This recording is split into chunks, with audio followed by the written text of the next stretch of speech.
Preparing for a finance manager at NextEra Energy interview? You've reached Candy Mentor, and this video is for you. We'll walk through 20 key questions you're likely to face.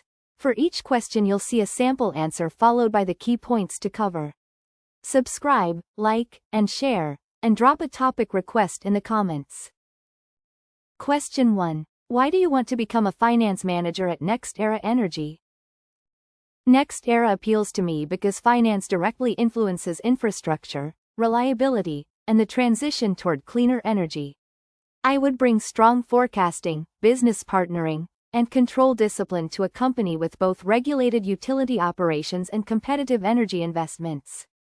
The role also fits how I work. I turn complex operational information into clear decisions, challenge assumptions respectfully, and develop teams.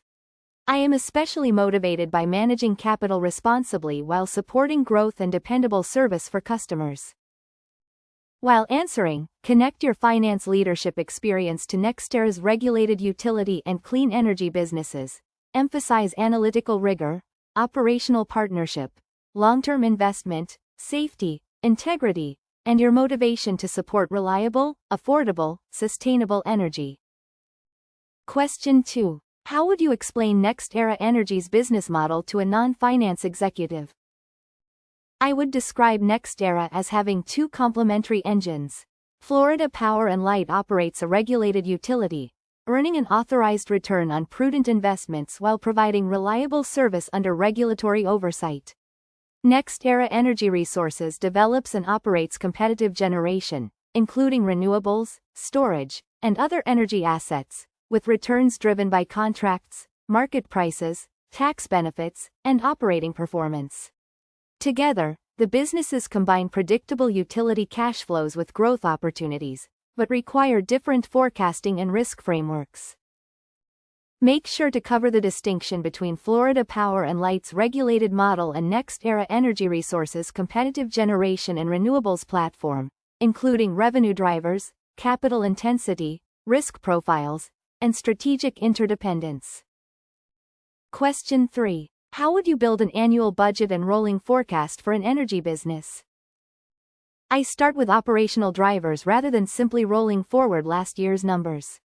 For a utility, that means customer growth, weather, usage, fuel costs, regulatory recovery, labor, and capital projects. For renewables, I would include production, pricing, availability, tax credits, project timing, and financing. I would establish a base case, downside, and upside, assign owners, and review variances monthly. The forecast should change when assumptions change, not merely when actual results arrive. In your answer, talk about operational drivers, historical performance, project pipeline, rate assumptions, commodity prices, weather, headcount, capital spending, scenario analysis, ownership, monthly variance reviews, and forecast updates tied to business changes. Question 4. Describe how you would investigate a significant budget to actual variance. I would first quantify the variance and decompose it into price, volume, mix, timing, productivity, and one-time items. Then I would validate the accounting data and speak with the operational owner rather than relying only on a spreadsheet explanation. For example, a maintenance variance could reflect storm response, timing, or genuine cost escalation. I would assess whether the item changes the full-year forecast, communicate the root cause clearly, and track agreed actions through the next review. Be sure to mention quantifying the variance, separating price, volume, mix, timing, and one-time effects, validating source data, interviewing operational owners, determining forecast implications, and documenting corrective actions. Question 5. What financial metrics would you monitor for a regulated utility such as Florida Power & Light? I would monitor earnings, operating cash flow, capital spending, rate base growth, customer growth, O&M per customer, and earned versus authorized return on equity. I would also track reliability indicators, regulatory recovery, construction progress, and debt metrics because operational performance affects both customer outcomes and financing capacity. The key is understanding relationships. A larger rate base can support growth, but only if investments are prudent, recoverable, and executed efficiently without creating unnecessary regulatory lag. Focus on earnings and cash flow, rate base growth, authorized and earned return on equity, capital spending, O&M efficiency, customer growth, reliability, regulatory lag, credit metrics, and the relationship between operational performance and allowed returns. Question 6. How would you evaluate a proposed renewable energy investment? I would build project-level cash flows covering construction spending, generation, contracted pricing, merchant exposure, operating costs, taxes, tax credits, financing, and terminal assumptions. I would calculate NPV, IRR, payback, and coverage metrics, then stress production, curtailment, power prices, construction costs, interest rates, and tax credit eligibility.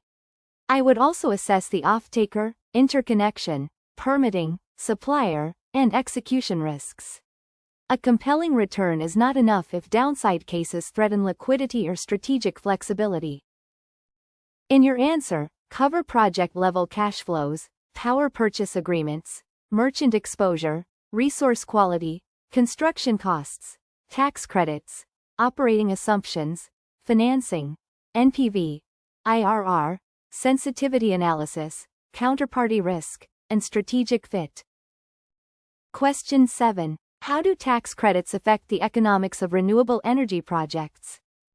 Tax credits can materially improve project economics by reducing tax liability or creating monetizable value, but I would not treat them as automatic cash. I would model eligibility, construction timing, placed in service dates, prevailing wage requirements, domestic content benefits, transferability, and the company's tax capacity. I would coordinate closely with tax, legal, and project teams, then stress a delayed or reduced credit case. That approach protects the investment decision from overly optimistic assumptions. Make sure to explain how production or investment-based credits influence cash flows, project returns, tax capacity, transferability or partnerships, qualification risk, timing, and the importance of involving tax and legal specialists. Question 8. How would you distinguish regulated utility accounting from accounting for competitive energy projects? Regulated utility accounting reflects the regulator's ability to establish rates and permit recovery of certain costs over time, creating regulatory assets or liabilities alongside traditional property and operating accounts. Competitive projects generally depend more on contracts, market prices, fair value considerations, impairment testing, and project economics. I would ensure the accounting conclusion follows the applicable guidance and facts, while keeping management focused on cash flows, recoverability, and performance rather than confusing book presentation with economic value.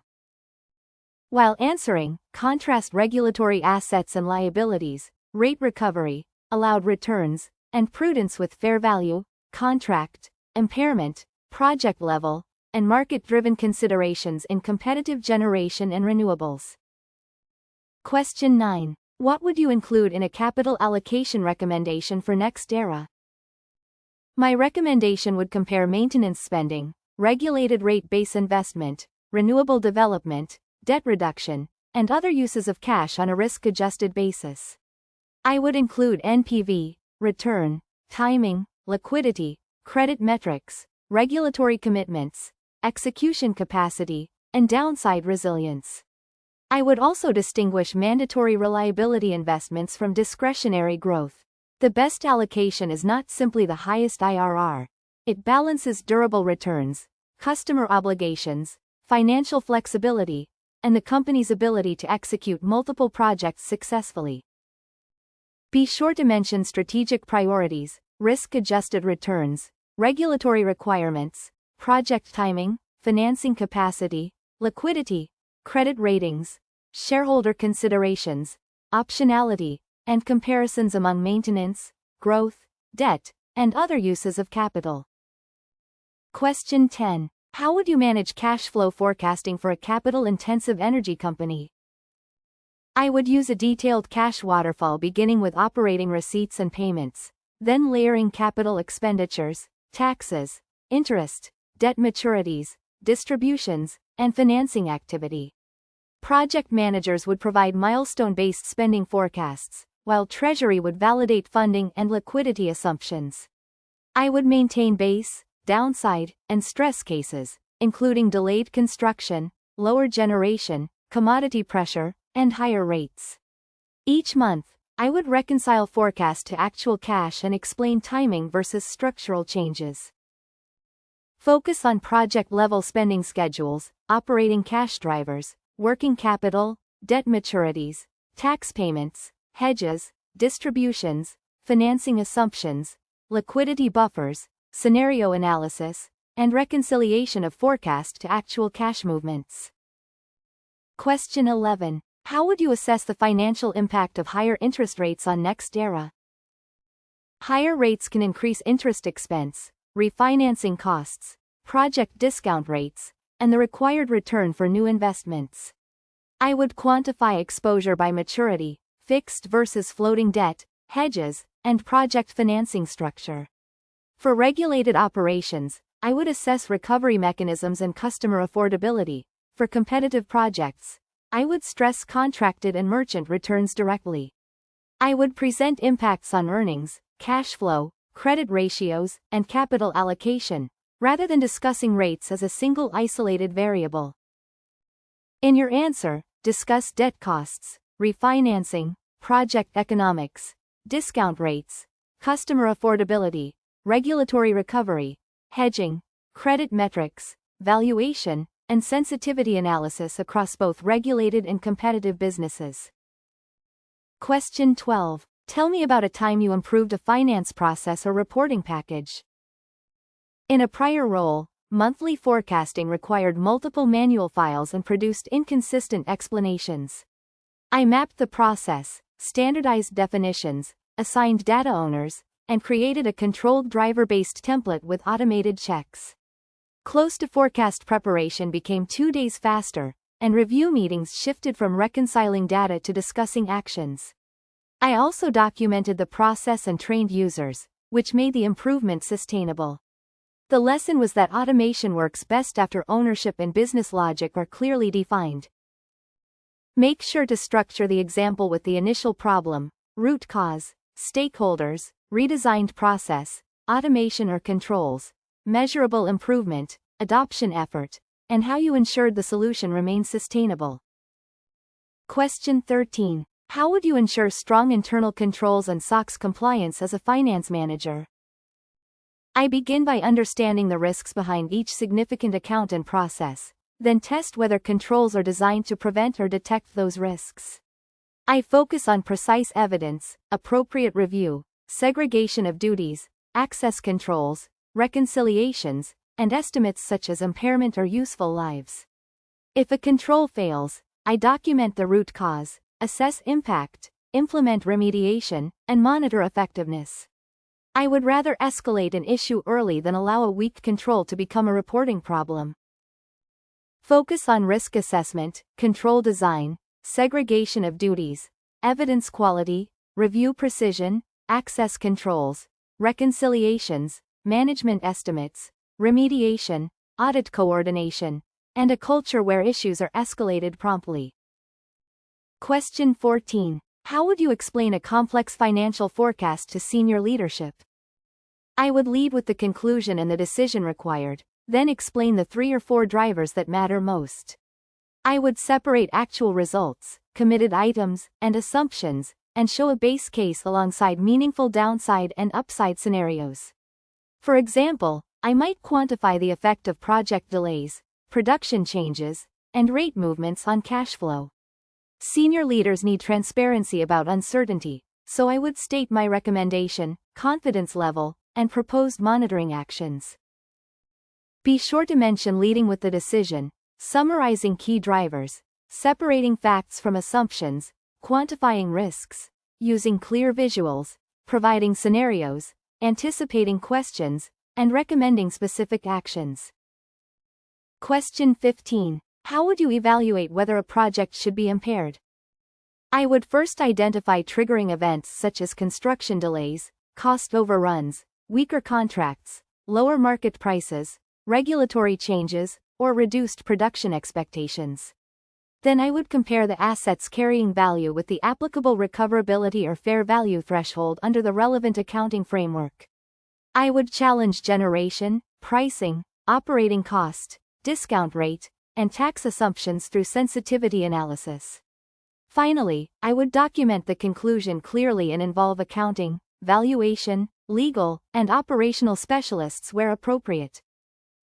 In your answer, discuss triggering events, carrying value, undiscounted or recoverable cash flows as applicable, fair value, market assumptions, project delays, contracts, sensitivity analysis, documentation, and coordination with accounting and valuation specialists.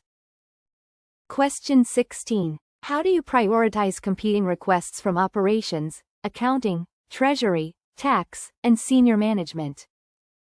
I prioritize requests by decision impact, statutory or regulatory deadline, financial risk, dependencies, and effort required. A filing or control issue may outrank a useful but non-urgent analysis, while a liquidity decision may require immediate attention despite competing work. I clarify the desired outcome, confirm assumptions, negotiate realistic timing, and communicate trade-offs openly. When capacity is insufficient, I escalate with options rather than silently accepting poor quality or allowing important work to become late. Focus on materiality, deadlines, regulatory and reporting risk, decision value, dependencies, resource capacity, transparent communication, escalation, and maintaining quality rather than treating every request as equally urgent. Question 17. How would you manage a team through a difficult forecast or close cycle? I would establish a clear deliverables calendar, assign owners, identify dependencies, and hold short check-ins focused on blockers. I would protect critical controls while reallocating work toward the highest risk items, provide technical support where needed, and escalate capacity issues early. I also keep communication calm and factual, recognizing strong effort without normalizing avoidable overtime. Afterward, I would conduct a retrospective, capture root causes, and improve templates, timelines, or training before the next cycle. Make sure to cover planning, role clarity, workload balancing, daily prioritization, technical support, escalation, communication, recognition, control discipline, and a retrospective that converts pressure into process improvement. Question 18. Describe a time you challenged an operational assumption or senior stakeholder. A project team once assumed a delayed milestone would have no annual financial impact. I listened to their reasoning, rebuilt the forecast using the actual construction and commissioning schedule, and quantified effects on production, tax benefits, interest during construction, and cash flow.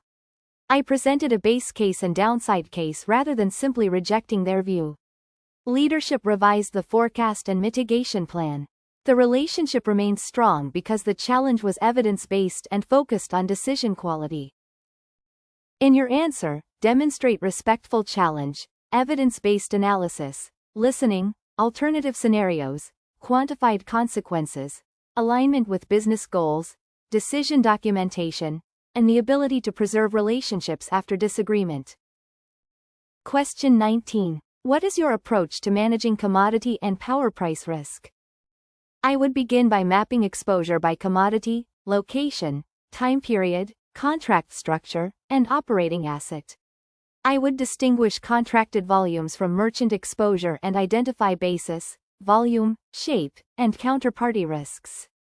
Hedging decisions should follow approved policy, with clear limits, independent valuation, and transparent reporting.